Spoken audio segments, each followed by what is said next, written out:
നമസ്കാരം.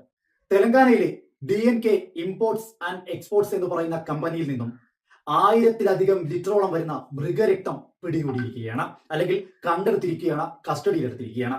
ശ്രദ്ധിക്കുക, 1000 ലിറ്ററിലധികം വരുന്ന മൃഗരക്തം, അതും ജീവനോടെയുള്ള ആടുകളിൽ നിന്നും ശേഖരിച്ചതാണെന്നുള്ള കൃത്യമായിട്ടുള്ള ഞെട്ടിക്കുന്ന റിപ്പോർട്ടുകളാണ് ഇപ്പോൾ പുറത്തു വരുന്നത്.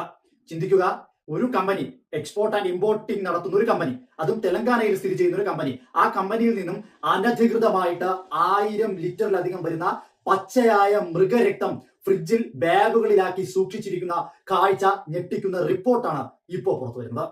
തെലങ്കാനയിലെ കമ്പനിയിൽ നിന്ന് 1000 ലിറ്റർ മൃഗരക്തം പിടികൂടിയിരിക്കുന്നു. കച്ചഗുഡയിലെ DNK ഇമ്പോർട്ട്സ് ആൻഡ് എക്സ്പോർട്സിൽ നിന്നാണ് അനധികൃതമായി ശേഖരിച്ച ആടിന്റെ രക്തം പിടിച്ചെടുത്തത്. ജീവനുള്ള ആടുകളിൽ നിന്നാണ് ഇവർ രക്തം ശേഖരിച്ചതെന്നാണ് വിവരം. ഫ്രിഡ്ജിൽ പ്ലാസ്റ്റിക് കവറിലാക്കിയാണ് രക്തം സൂക്ഷിച്ചിരിക്കുന്നത്. രക്തം ശേഖരിക്കുവാനുള്ള ഉപകരണങ്ങളും സംവിധാനങ്ങളും ഇവിടെയുണ്ട്.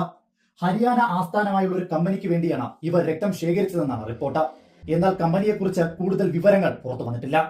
ക്ലിനിക്കിൽ പരീക്ഷണങ്ങൾക്കോ അനധികൃത മെഡിക്കൽ ഗവേഷണങ്ങൾക്കോ വേണ്ടിയാണോ എന്ന സംശയവും നിലനിൽക്കുന്നുണ്ട്. എങ്കിലും വലിയ അളവിലുള്ള രക്തം ദുരൂഹത വർദ്ധിപ്പിക്കുന്നുണ്ട്.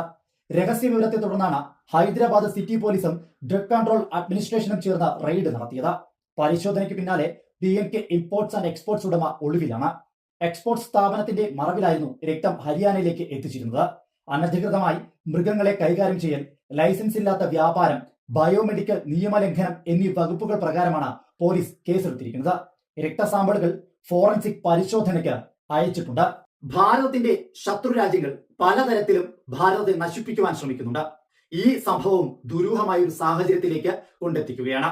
കാരണം ഇത്തരത്തിൽ മൃഗരക്തം, അതും 1000-ലധികം ലിറ്ററോളം വരുന്ന മൃഗരക്തം, പച്ചയായ മൃഗരക്തം, ഈ മൃഗരക്തം സൂക്ഷിക്കുന്നതിലൂടെ അല്ലെങ്കിൽ ശേഖരിച്ച് അത് മറ്റേതെങ്കിലും മെഡിക്കൽ സംബന്ധമായ പരീക്ഷണങ്ങൾക്ക് വേണ്ടിയിട്ടാണോ എന്നുള്ള ആ ഒരു ഭയപ്പാട് ഇപ്പോൾ സമൂഹത്തിന്റെ മുന്നിൽ നിലനിൽക്കുന്നുണ്ട്. കാര്യം വരുന്ന കാലത്ത്, ഭാവിയിൽ കൂടുതൽ യുദ്ധങ്ങളും സാധ്യമാകുന്നത് അത് മെഡിക്കൽ രംഗങ്ങളിലും അതുപോലെ തന്നെ ബഹിരാകാശ ഗവേഷണ രംഗങ്ങളിലുമായിരിക്കും എന്നുള്ള വസ്തുത നിലനിൽക്കെ ഇത്തരത്തിൽ ഭാരതത്തിനകത്തു നിന്നും 1000-ലധികം ലിറ്ററോളം വരുന്ന പച്ചയായ മൃഗരക്തം സൂക്ഷിച്ചു വെച്ച ഈ സംഭവം അത് ഭാരതത്തിൽ ഒരു ഭയപ്പാട് സൃഷ്ടിച്ചിരിക്കുകയാണ്.